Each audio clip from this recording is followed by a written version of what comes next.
Thank you for joining us. On behalf of STMA, welcome to this week's virtual town hall meeting.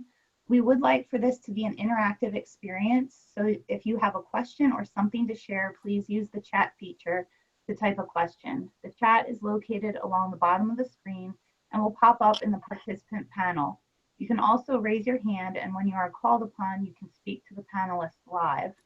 The raised hand is located bottom right of the participant panel. Your moderator today is McKenna, CSFM from Texas A&M Athletic Department. So you can take it away. Thank you. Good afternoon, everyone, and welcome to our STMA Town Hall. So today's meeting is going to be focused on end of summer field management strategies, and we're going to try and put a little bit of an emphasis on our water management. So in addition, we'll be discussing how the COVID-19 situation and spikes in the southern states have maybe affected some of our field management. So just a reminder, everyone, the goal of this is to share information and to learn in kind of a real-time environment how everyone is adapting to our changing environments and what's going on right now. We all can learn from each other and from the challenges that we're each facing and the difficulties and successes that we're having as we manage through them. So joining us today as panelists, we've got Josh Koss from CSFM from San Diego State University. We have Bryan Hopkins, Ph.D. from Brigham Young University, and Glenl Jr., CSFM, also from Brigham Young University. So just a couple of quick housekeeping ground rule things to cover.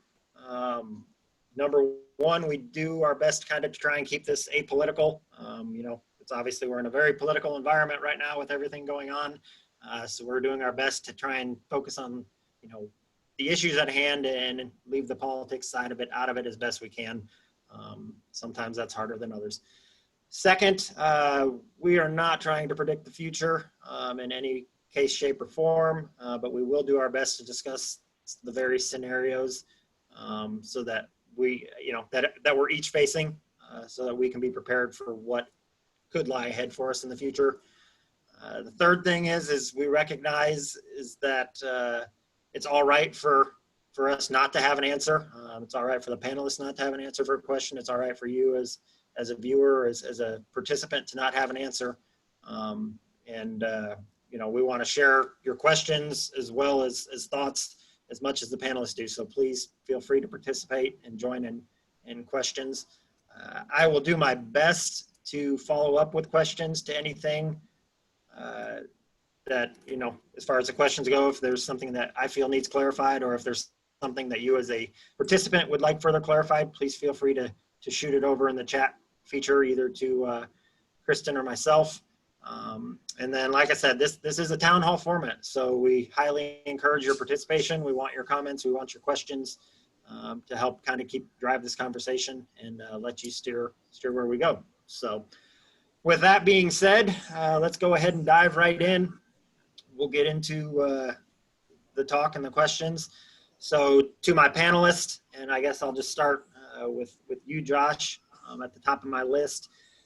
Can you just give us a quick snapshot kind of your current situation as it relates to the pandemic, as far as what you guys are doing at San Diego State, any state regulations that are being imposed on you, what your fall sports and academic calendar looks like, and then we'll just kind of work down through the other panelists as we go. Sure.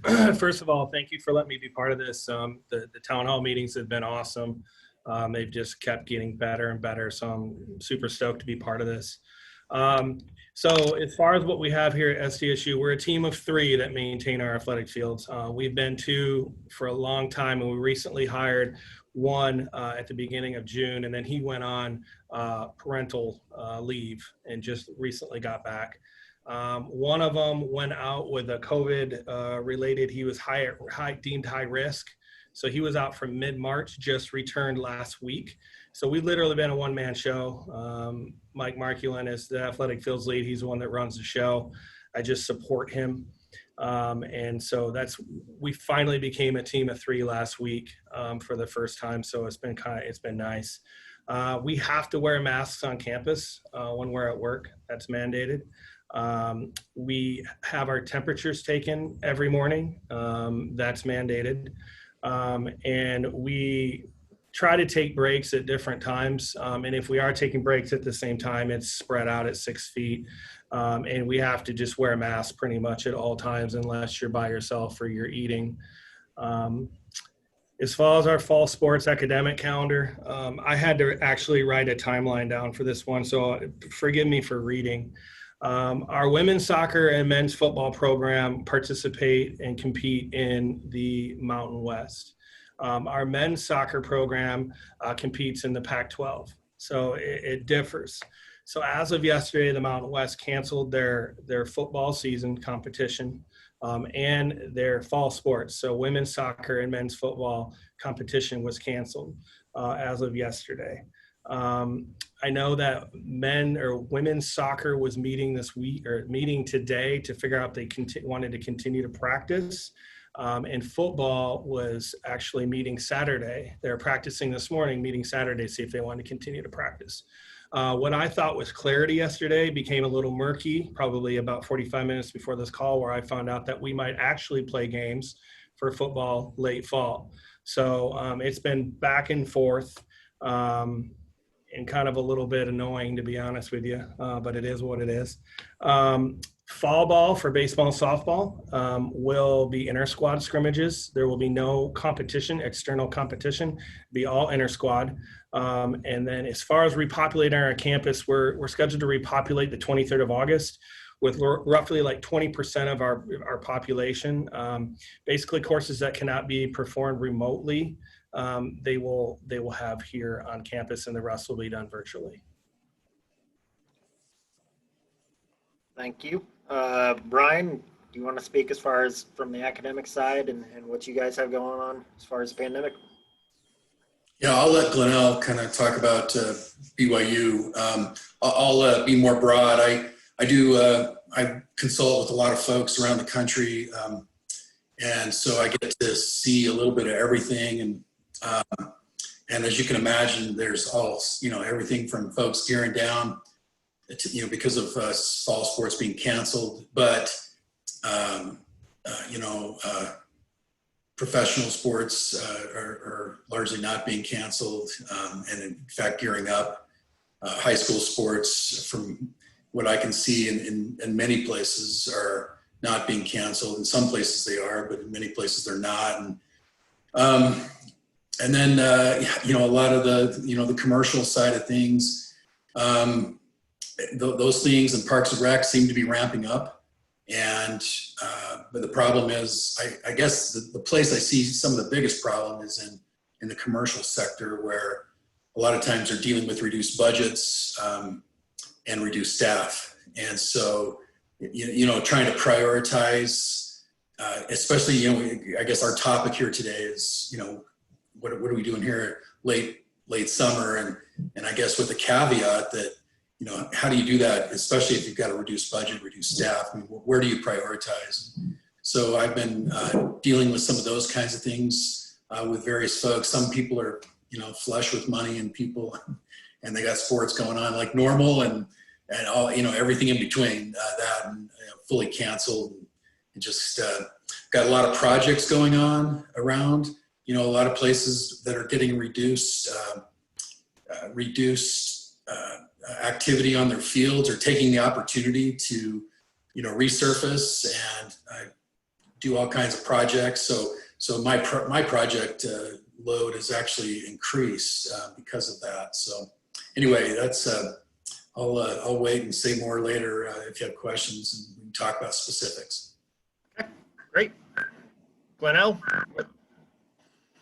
Well, from an athletic perspective, first off, campus closed down back in March with everyone else. Things were pretty tight. We on campus are required to wear a face mask when we're outside of our office, even if we're within our own operating building. We encourage all of our employees to wear face masks and disinfect their hand tools and just take the normal precautions.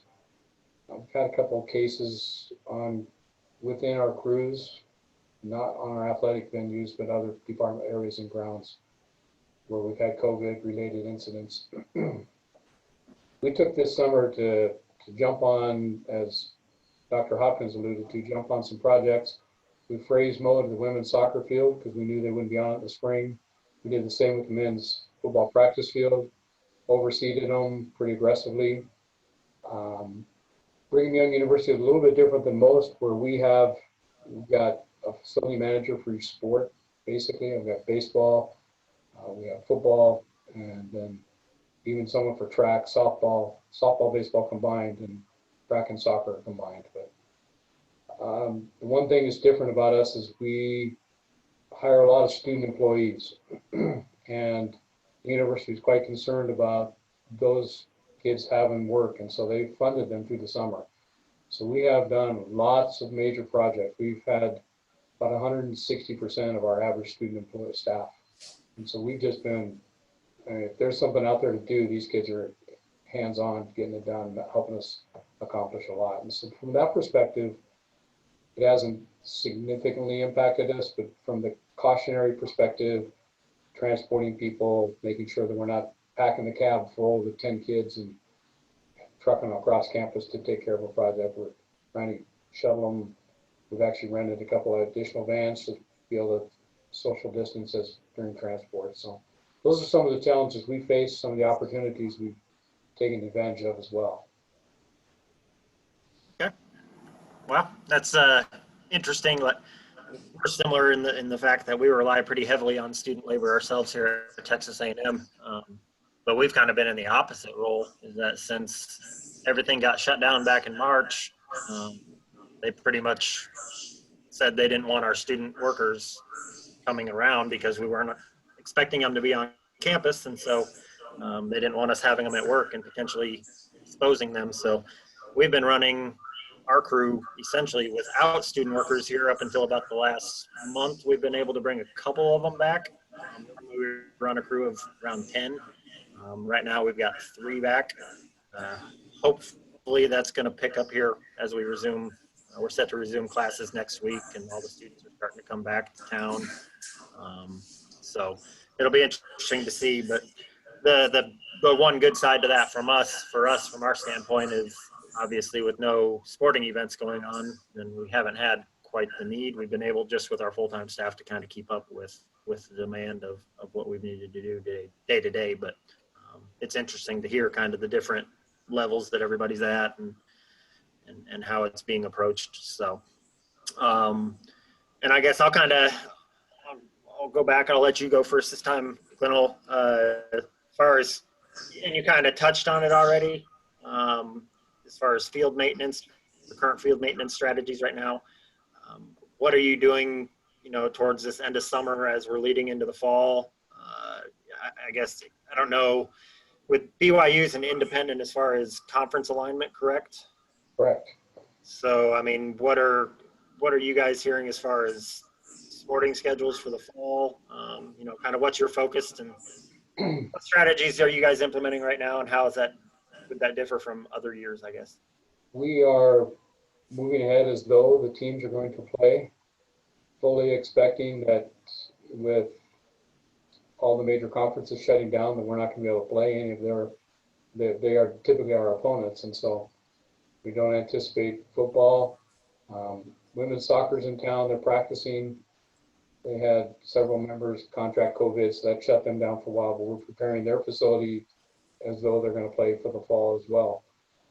The big thing for us now is, the big push of aeration and the final top dressing back in July, getting the grass dense, healthy, vigorous, helping that root zone push down after the hot summer, and trying to manage the water to get the roots to chase it down. That's our biggest maintenance issue right now. Once the temperature's cool, we'll start fertilization again as needed. Based on, we run it off tissue and soil combination. We test both and then kind of spoon feed the plants through the season. So. Okay. And I mean, for the most part, is that kind of business as usual then for y'all, or is that a variation? Yeah, it's going to be pretty much business as usual. If we don't play ball this fall, I see significant cutbacks coming our way. But if we can get anything in this fall, then I think that we'll be able to just continue moving on in the future.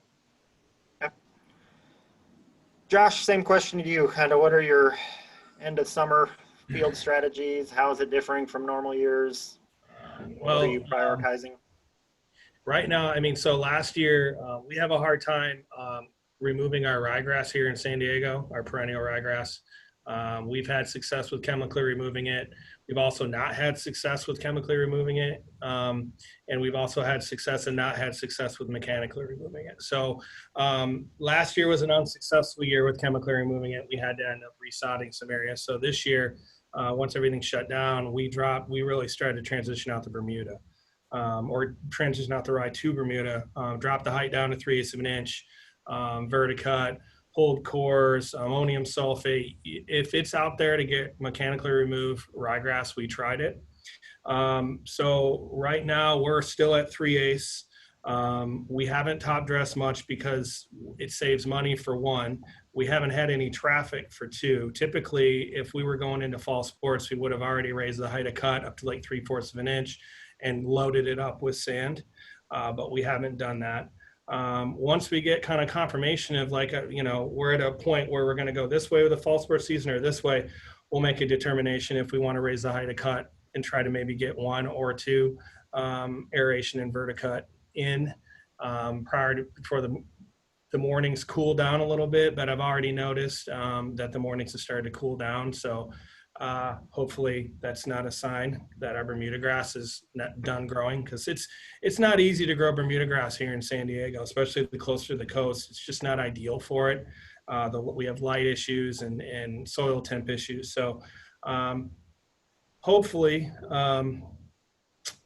we get some heat. Looks like we're supposed to be pretty hot this weekend, so up in the 90s, which will drop that. We'll get a cut on and do the necessary things to try to get the ryegrass to disappear. We're mowing the fields as much as possible since they're open. We are not used to having this much time to do things. Typically during the summer, we would have summer camps, and we'd get maybe 2 to 3 weeks at the end of August or end of July, beginning of August to do things.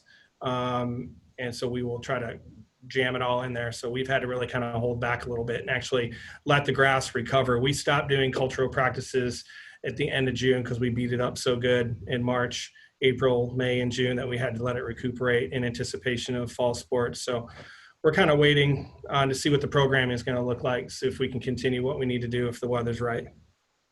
Okay. I did have a quick follow-up on that. Someone asked, is your struggle getting rid of the ryegrass, is it due to herbicide resistance, or is it more climatic?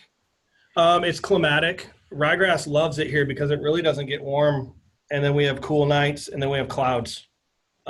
So it's just not, I mean, we'll get good cloud cover in the morning. It'll stay nice and cool. And I don't know, 9, 10 o'clock, depending on when the marine layer wants to burn off, the sun will come out. And then about 3 or 4, when the marine layer decides to come back, it gets cloudy. We've had some herbicide issues where it's completely taken out the Bermuda too, which we've tried to figure out. And we've had consultants come try to help us figure it out. And it's just, we got so tired of resodding areas that we just decided, you know what, we're just going to try to mechanically remove it instead of spray it. So we've done that. We have Revolver waiting to spray if we need to, but we've done pretty well with mechanically removing it. At least this year. That could change. I mean, and we're looking at in the fall, are we going to overseed? If this is the time to not overseed, then let's do it. But we don't like ryegrass around here. We would try to get away from it if the aesthetic expectations weren't so high here. Fair enough. Brian, I mean, same question to you, I guess, as far as what are you seeing or what are you encouraging as far as end of summer field management strategies for people? Are you encouraging people anything different than from other normal years? You mentioned people with, reduced budgets and having to prioritize. What things are you recommending are prioritized in that situation where money's getting squeezed and maybe they have play, maybe they don't? What kind of recommendations do you have as far as where should they be prioritizing things?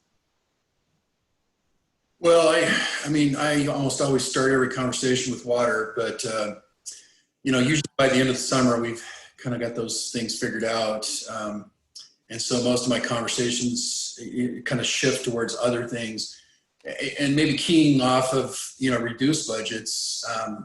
A lot of times I am struggling with folks that I'm working with to kind of wean them off of, magic sauces that they're convinced they need and they don't.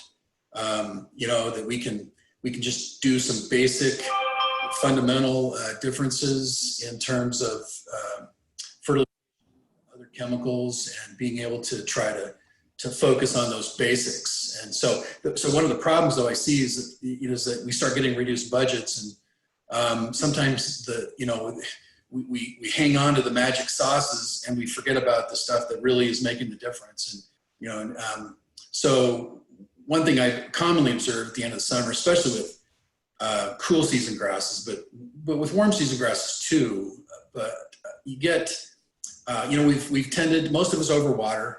Most of us we rely on that. We kind of just lean on that. We get a little dry spot and we ramp it up a little bit. And so, and a lot of us are dealing with sandier based fields that have pretty high leaching capacities. And so we are flushing out those modal nutrients, including most importantly, nitrogen, but also sulfur, even chloride in some rare cases. And there's some others that can leach out too, potassium even on these sandy fields. So it kind of depends on, which cases. But so, sometimes we're seeing a little bit of some deficiencies. I don't usually see it on the high-end fields, professional and collegiate. It's more of an issue at Parks and Rec, high schools, where I really see, in homeowners, frankly, we love our lawns in the spring, and then we're kind of done by summer. And the reality is the most important time for fertilization, especially nitrogen, is the end of summer, first of fall, making sure that system has got some nitrogen in it, because, that's for cool season grasses. That's when they're starting to recover and put down roots. It's going to make huge dividends for the next year. So I really kind of tend to focus on that and trying to make sure we have, not over fertilizing with nitrogen, but making sure we have enough. And also in some cases, especially in my sandier fields with low organic matter, newer. So if it's a new, within the last couple of years, we tend to have lower organic matter on these sandier fields.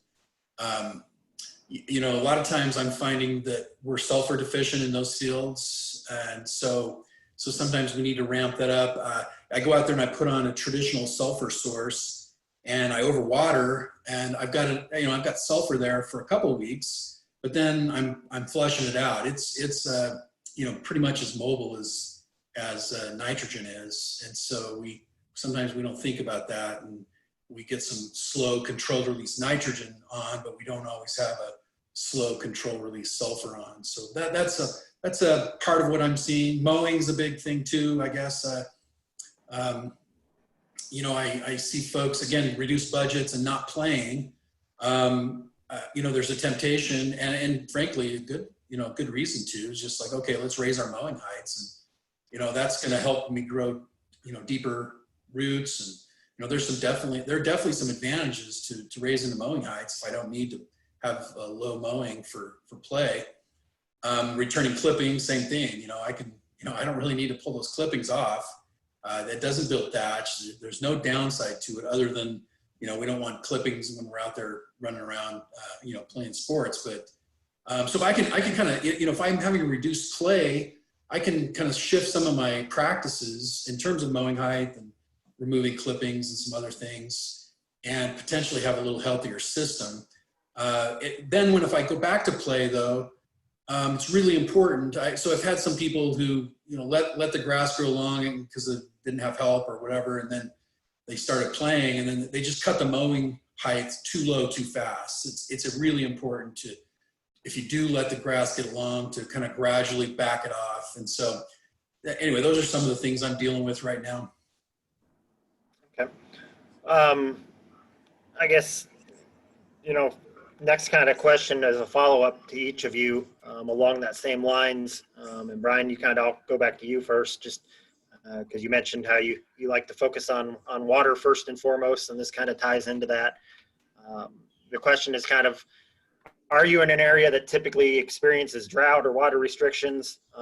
Or even if you're not, as we've now moved into the hotter, drier part of summer, in a lot of our cases, what are some of your, irrigation best management strategies that you're encouraging or that you like to promote or like to utilize in order to try and manage fields and keep them strong and healthy? Well, it's a great question, and it's a loaded question. We could talk for hours and hours on that alone. So I'll try not to do that. But just briefly, one thing you need to remember is that we've got both, especially with cool season grasses, we've got heat issues and water issues. And so sometimes, my grass is not looking great.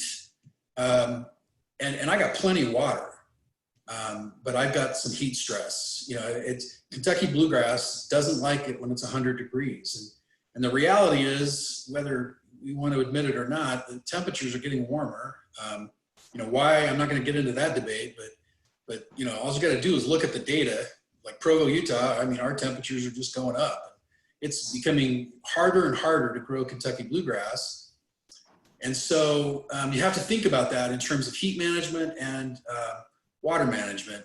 And lots of debate about, how to manage heat. Honestly, it's a kind of a losing battle, but I think it's just mostly important to just realize that sometimes I've got enough water there, and putting more water on actually is making things worse. So I really need to measure how much water is in my soil. I need to know, either using a sensor, a buried sensor, or one that you can walk around and check your moistures and just know. It's like, or just walk out there with a screwdriver, for goodness sake, or a soil probe and just feel the soil. It's like, is it dry? Now, sometimes it really is dry. And we've got hydrophobicity issues we might have to deal with in spots in the field.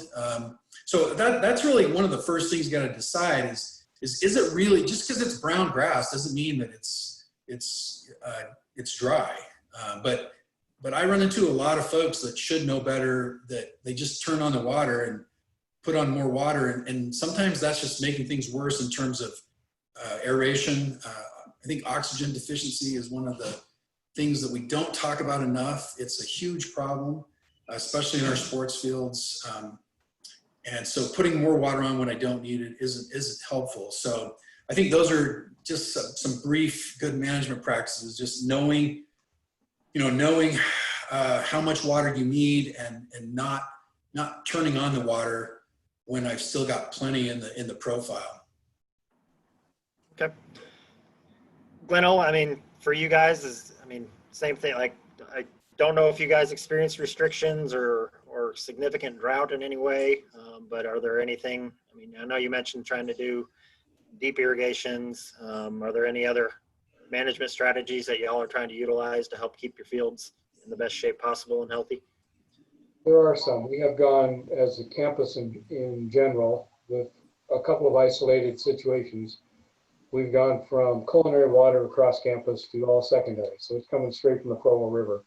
And if it starts to get dry, then the river master says, well, I'm cutting your flow by 50%. And, when you take 15 cubic feet per second down to 7.5, it's over 600 acres. That's a ding. And so you have to learn to manage it. So that's one of the things we in the last couple of years in particular, we've gone from a centrally controlled computer-based irrigation system to a cloud-based controller. And we're able to monitor our flows better, manage our water. We don't have flow meters on every point yet. That's our goal, to get there, but we're managing the flow. We can tell how many cubic feet, how much water we're putting on the facility. I guess what I'm trying to say. By doing that, we can say, all right, this is good enough. It's adequate. If there's another challenge out there, are our heads adjusted properly? Did we get sand in a nozzle? Do we, those kinds of things that we can address rather than just pour the water on it. And those are several of the options several of the steps we take before we start just flooding it. Okay. How about you, Josh, out there in California? So we haven't seen any measurable rainfall since pretty much beginning of April. So that's how we do it here. We've taken the opportunity to raise heads on fields since they've been open, which has been great. We've also been able to get out with some surfactant tablets and hand water spots, which we've never been able to do because of the time associated with that, and the intrusiveness on the field of dragging a hose across the field. So we've done that, which has been super helpful.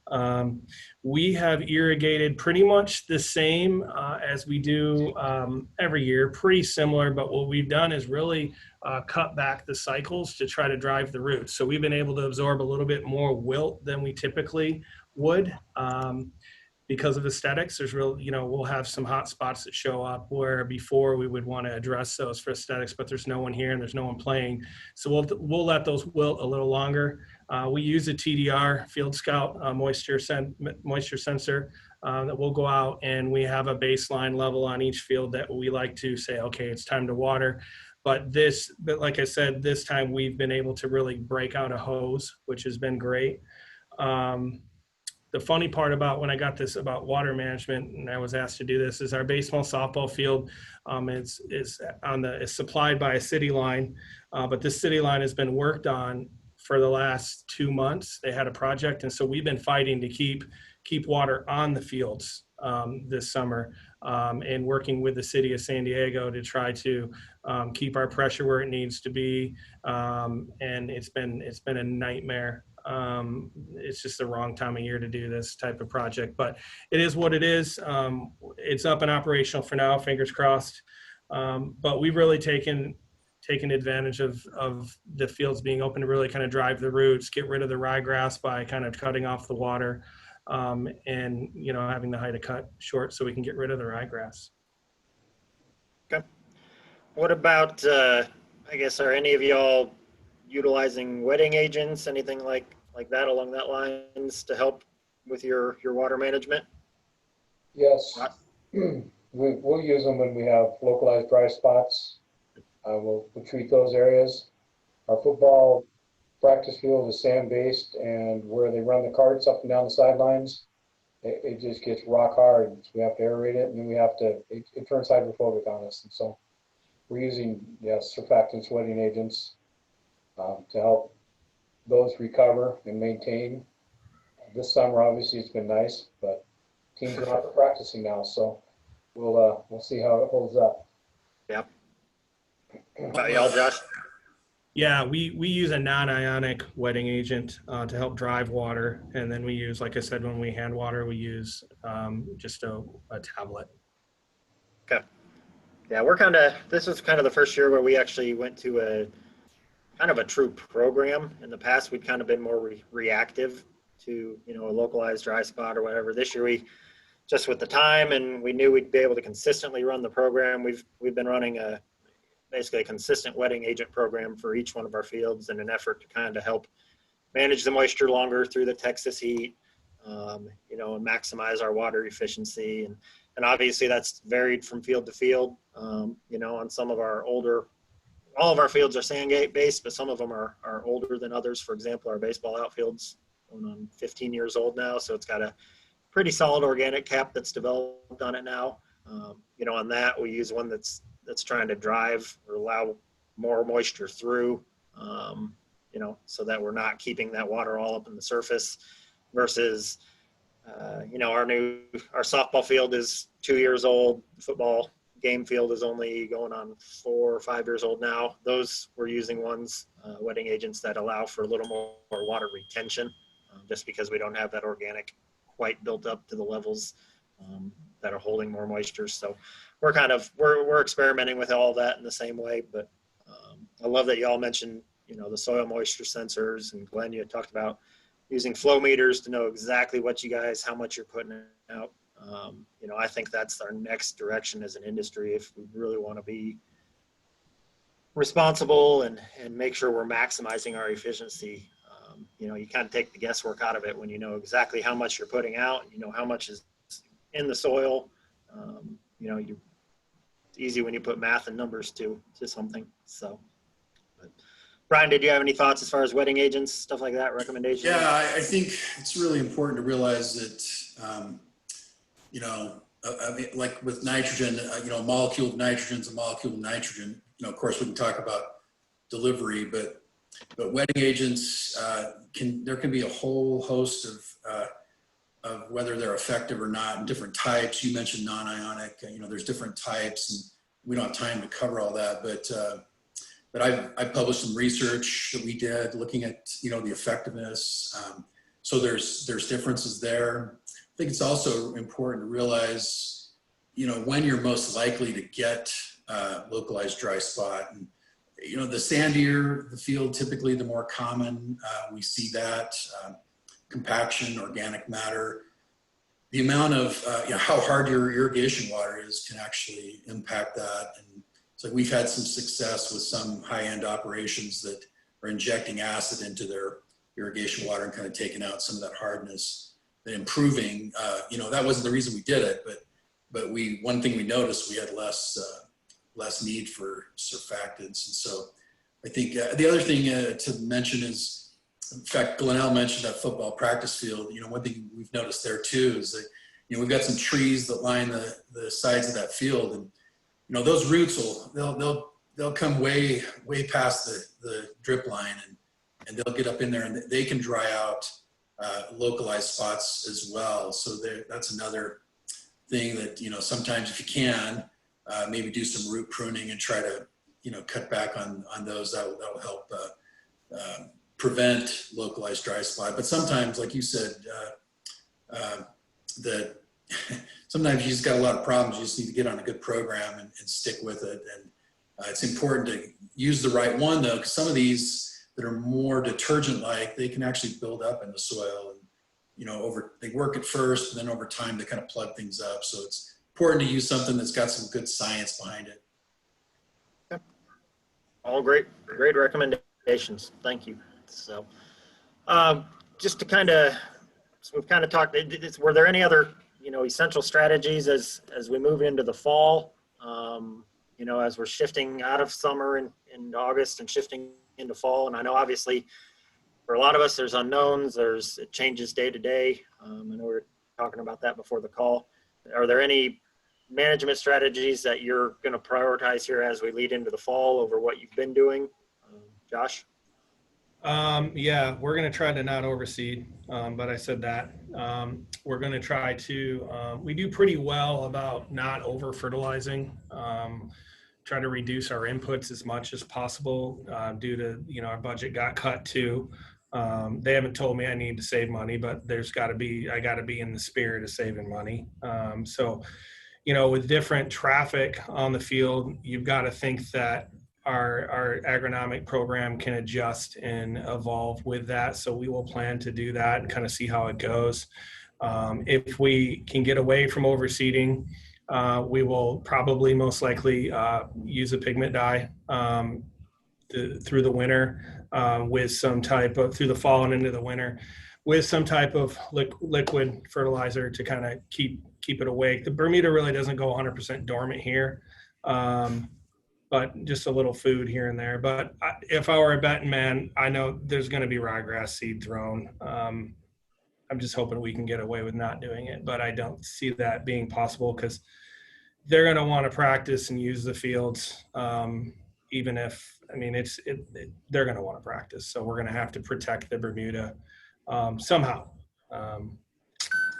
Other than that, I think that's all I really have for the fall. We'll just kind of wait and see what decisions are made, what the field programming looks like, and kind of adapt and evolve as we need to. We're trying to save money. How about y'all, Glenl? The only other thing we'll do is if the season is canceled, we will take advantage of that to just be a little more aggressive going into the fall with our maintenance, winter prep, kind of bed it down. A little more deep tying aeration, things like that to help prep it so that we pop out in the spring a little healthier, a little more vigorous. When you play, you know, in our climate in November, it's you pull the tarps off it for the game and it's black before the team gets on it, and so it's frozen down and it's rock hard, and it makes it tough to do any late season maintenance. And so we will definitely take advantage of that, but that'll be the gist of what we do for this fall, and only if we truly do get shut down completely. Yeah, I mean, we're similar, I guess, in our status. We've kind of shifted back to our normal fall, what it would be for a normal fall approach, just because we're operating on the assumption that all of our athletic events that we're going to go off in the fall like normal. And until they tell us otherwise, we have to assume and act like that's going to happen. So that's how we're prepping and maintaining fields. Back in March and April, similar to y'all, we got pretty aggressive with our cultivation. We, short of phrase mowing, which I think we wish we would have done. Right. But yeah, I mean, we worked in, I think, at least 4 aerifications and 4 vertical mowings on every single one of our fields. But then as football started to resume activities and strength and conditioning workouts, and soccer started practice now, we've kind of had to start backing off on those and shift more to our typical fall maintenance schedule. That's not to say, if something changes, something gets announced, we'll pivot and make the best decisions that we feel as things move forward. Because you hear everything from a spring football season to a football season as normal to a who knows. So that's kind of, we're in a very similar boat to what y'all are doing. So I guess leading into, we're talking about all the variability with the teams and activities. What communication strategies are you guys using, prioritizing right now, as far as with your superiors, with your coaches, with your user groups? Is there anything special you guys are doing? Is it kind of your normal communication? What are you guys focusing on as far as from that professional side, maintaining that, you're keeping everybody informed and prepared for what we're seeing? What's y'all's approach with that? Josh, you want to go first? Sure. So like I said, Mark Heelan, the lead grounds worker on the fields, he was a one-man show for, 2-3 months. And so I would check in frequently with him. And then I would make it a point to walk the fields with him on Mondays and Fridays. Just because there was no other person that he could bounce ideas off of, or get excited about something, or, complain about athletics or anything along those lines. There's no one he could do that with that could really, identify with him. So I made it a point to try to walk with him and check out the fields and, let him just talk, and I would listen. He checks in daily with our associate director of athletics for events and operations. And I would check in with that same individual weekly, just to kind of see what's going on in his world, what I can do for him, and to make sure that the communication that he's having with Mike is accurate. Mike tells me the same things, just so we're kind of all on the same page. Not a lot of communication with coaches or user groups, because they're really not around. So when we do see the coaches, hey, good to see you, hope to see you out here this fall, and that's really about it.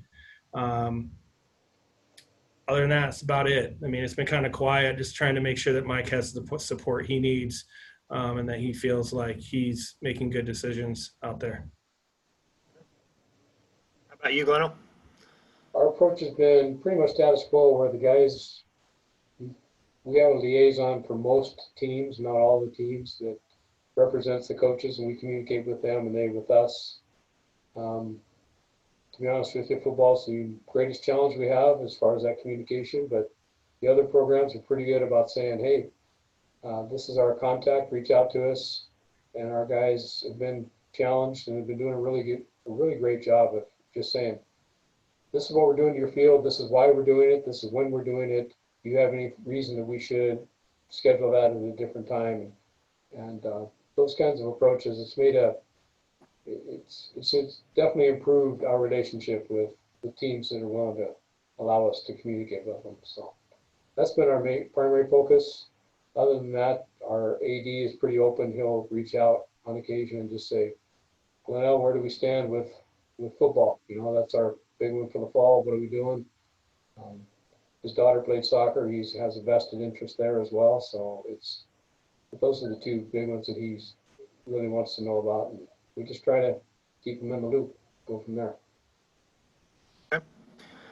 How about you, Brian? I mean, any My, strategies? My sweet wife tells me I'm the worst communicator in the world, so I probably won't say anything here. I don't have any good advice. I'm just listening and taking notes. Just nod your head and say yes, dear. So, but fair. What about, I mean, have you been in communication with students much, Brian, as far as leading up to the semester or through their summer stuff? Or yeah, so I've had students working for me this summer. I really haven't seen any kind of a, you know, I've got students that have worked for me all summer. We've been able to complete our research projects without too much trouble. We have weird rules, like on yesterday, I had to send 3 students up to a project up in Idaho to work on a research project up there, and they all 3 had to drive in separate vehicles. So just some crazy stuff like that. But anyway, our students, we're getting, you know, it's going to be interesting. I know it's maybe not applies to most, but it's going to be really tough to be able to teach. I really take pride in my turfgrass science class being very hands-on. I take my students on all kinds of field trips, and we can't do that stuff now. It's going to be difficult. When we were teaching classes and we had to go to remote teaching last March, there was a palpable downturn in student involvement and understanding. I had the worst final exam scores. I don't know, I guess that could be, I'm just bad at it, but it's going to be an interesting environment for students, and not just at the university level, but, you know, all the way down. And we just, it's not going to be, no, you know, I'm having to retool my classes because, you know, if a student has a sniffle, they got to stay home. And if their roommate has a sniffle, they got to stay home. So I'm just expecting to have, you know, nobody's going to be in class, and we got to figure out how to teach the next generation how to function without actually being in the field. And that's really a problem in my view. I know that's a little off topic, but. No, I mean, it's very relevant. So, I mean, what are there things we as an industry or as an association you feel like we could be doing to help with that? Because I think that's an issue that we're going to see at all universities across the country is. Well, one of the things, I have a great relationship with Glenl and our grounds. I just think we have one of the best relationships in the country between our academics and our grounds folks. And so I've always leaned really heavily on them in my classes, and I'm gonna have to do more of that even, and just, you know, so the university will allow me to, like, we can go over to the football stadium. I just can't go up to, I can't take my students up to Real Salt Lake or the Salt Lake Bees or to a sod farm, you know, so all those field trips are out. But one thing I've thought about with industry, to answer your question, is I've thought about just having students kind of doing projects on their own where they're reaching out to industry. Because if that student wants to go up to Real Salt Lake and visit with Dan Farnes up there, you know, on their own, you know, I can kind of create projects like that to sort of let them still get some experiences. I can't mandate it, but I can kind of create a kind of a list of things. And I've really thought about that, just reaching out to industry and saying, hey, you know, if I had a student contact you, you know, could you give them a little tour and have that as a kind of an option for students that want to do that. Again, I can't force that. I've got some students who are going to be, you know what, that's too dangerous, I'm not going to do that. But other students are going to crave that. And so anyway, yeah, I've thought about trying to lean on industry and other folks to help me with my classes. That's a great question. Great, thank you. Glenl, I mean, as someone who's, you know, you're working with, from a work perspective with the students on a frequent basis, you know, what are you seeing as far as how they're being affected by all this, and are there things that we can be doing or that you're encouraging people to do to help them? You know, one of the things that when the university shut down, a lot of students were left without the opportunity to work. They couldn't work in dining services, you know, building maintenance, a lot of those projects, regular maintenance things shut down. So we inherited a large number of student employees from across campus.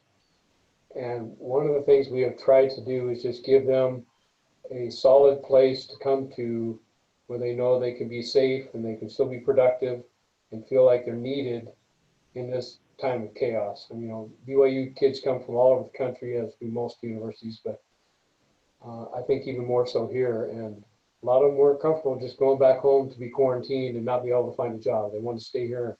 And so we really focused on helping those students feel like they were important, that they were a valuable asset, that they were contributing, and that they were wanted, they were welcome here. And I think that's, if there's any way in the industry, knowing full well that a lot of large parts of the industry are cutting back on personnel, but if there's any way we can help those students and young people feel like they're needed in our industry at this particular time, it provides some stability in their life in a time of chaos and mayhem in society, and particularly with the pandemic, and just gives them someplace they can semi-call home where things are pretty much stable and help them stabilize their life. And that was our goal this summer when we were tasked with taking on every student who wanted to work. And we, you know, instead of our normal 400 employees across all of campus, we ended up with about 650. And it was great to provide that service, but it was also good for our people to learn how to manage and not just, most of us are, you know, put our head down, do the work type people. And this afforded our frontline employees the opportunity to learn how to manage groups and train student employees to say, this is your specialty now. You got this down. You take this group of rookies and train them and help them get up to speed. And it was a great learning experience for us, but it was especially helpful for the students that stuck with us. Okay. Josh, I mean, you know, do you all have much interaction with, I guess, as far as students on your crew? We don't have student workers or any interns. Okay. So, yeah, I mean, like I said, we have a fair number. And for me, one of the bigger things was, especially like my guys that recently graduated, you know, nobody's hiring. They're all kind of in a panic. So to me, the biggest message to them was, you know, be patient, be persistent. These opportunities are still going to be there. We will come through this. You just kind of gotta, it's a small hiccup in the road and you got to keep working through it. And try and, like you said, kind of give them a little bit of normalcy and some kind of comfort. But yeah, I think, you know, Brian, we were talking communication. You know, I'm a big, I guess it was Josh that talked about communicating a lot. I'm a big believer in over communication. I'd much rather err on that side of it than the other way, just because it's very rarely something bad going to come from over communicating. So we try and take that approach, and it's worked out pretty well for us. I guess I had a follow-up question, Glenl, for you. I just said, do you have a rotational type schedule that you keep for your students to make sure that you're keeping social distancing protocols, or is it kind of up to y'all? Are there no restrictions to how you implement that? So most of our groups meet at site, so we don't all come to a central location to disperse each morning. And so they go to that location, and we've left it up to their supervisor to ensure that they have the proper PPE, whether it's been face masks or gloves or hand sanitizer or whatever else, depending upon the students' needs and wants, I guess. So we've been able to separate them that way mostly. There are a few groups that travel, and we have tried, well, as I shared earlier, we rented a couple extra vans so we could space out. You have a 12-passenger van, you've got 4 people in it to help provide that distance. It's kind of a little excessive, but it's the times. And here we are, and away we go, and that's what we're trying to provide for them. So we haven't had to rotate shift times, but it's been on the table. It's been part of our discussion as a management team throughout the summer. Are we to that point, or are we still where we can just have the guys come in and go directly to the site and jump in and go. Okay, great. Thanks for the input. Well, we're getting close to time. I had one kind of just other real quick question to kind of touch base with y'all. And it's more from even just kind of on your personal life. What are you doing now, to make sure you're balancing your work and personal life, especially with, various staffing situations, Josh, especially for you, or you talked about how you guys were a one-man crew. What are you guys doing to balance your work and personal life? And what are you doing? Are there any strategies you're taking to make sure you're trying to stay positive and be a good leader, not just at your home, but in your workplace as well? Josh, you want to tackle that one first? Yeah, I'll go real quick. So I try my best to keep work at work and home at home. When they asked me to telecommute, I pretty much told them I wasn't going to work from home. That didn't go over well at first, but I explained why. And I've been at work ever since, because working at home intermingles things too much. That computer's always open at 6 o'clock at night, and that email's looking at me. I don't check emails after I leave work. Unless someone needs me, just email me or call me. I also try to respect other people's time away from work. If it can wait till the morning, that text or that phone call or that email will wait till the morning. As far as being a good leader, I've tried to remain authentic and transparent during this whole process. And that's kind of pre-COVID. That's kind of my leadership style anyway. So it's been kind of easy. But practicing the extra amount of empathy is what has been a little difficult for me. If someone is a little nervous about COVID, that's their feelings, they're legitimate, whether I may not be concerned about it, and I have to keep that in mind. If a policy or protocol doesn't make sense, one of my guys, it just doesn't make sense. And I said, well, I agree. It makes sense if you don't think about it. And I tell them that all the time, and it's actually stuck, and they just don't overthink it. It makes sense if you don't think about it.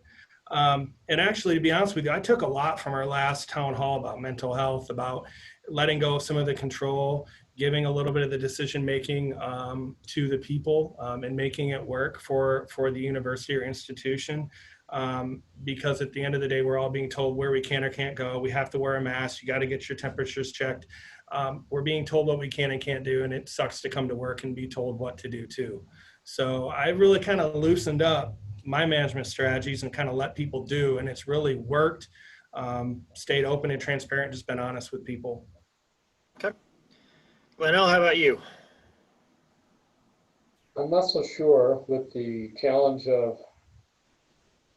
continual challenge of hiring students coming in and being one of the few shops on campus that's still operating, that I've done such a great job at that. I know that my wife would say I've been pretty bad, but she's an educator. She had to teach online a group of second graders from March to 1st of June. And she's like, this is no way to live our life. We got to have something else. And yet I felt the pressure of going from a standard crew to 150% of student employees, to be here to support them, to be that solid figure, to touch base and say, how you guys doing? How you holding up? What's going on? While others were facing challenges. And I probably kind of I didn't do as well as Josh did. Let me put it that way. So. We each work in our own ways. So. That's right. Brian, how about you? Well, I'm probably not a good, I'm just the opposite of Josh. I am not that great. I notoriously have spent my whole life blending work and home. I like to get up really early and write. And, anyway, so but I'm also pretty quick. Like if at 10 o'clock I want to, like today, at 10 o'clock I went out and weeded my garden for a little while. So I just as long as I get my work done, that's fine. I don't mind. But that's not for everybody. I realize that. So. More though, towards your question about just the thing is I really see folks, I get to, I've got a very large organization I'm over outside of this, and it's amazing how there's just such polar opposite beliefs, and you're trying to, you know, let folks kind of coexist. You know, among my students, I've got students who are just, who think everything is just stupid and why are we doing any of this, and others who are just hyper paranoid. And but you know, I've kind of focused on not trying to argue with them and trying to impose my opinion on them, but rather just kind of saying, hey, you know, this is, you got your opinion, you're entitled to your opinion, and let's make sure we can have that good dialogue, and that's okay in a safe place and talk about things. And reaching out to each other, I think that's really important. Within this last week, one of my students that works for me, he actually has another job. He's a security. He works security for BYU, and anyway, he was shot at. He was in a booth, multiple gunshots at the booth. He's a wreck. It's just an incredibly traumatic experience for him. He's from Africa. You know, he came here. He's already kind of tense about just being here, and you know, and then he gets shot at like that. Well, I watched my students though just wrap their arms around him and just take care of him. And that's pretty cool. You know, when you can create a culture like that, even despite the fact they're very different places and very different opinions on things, but you know, when the chips are down, when you can kind of reach out to each other and love each other, right?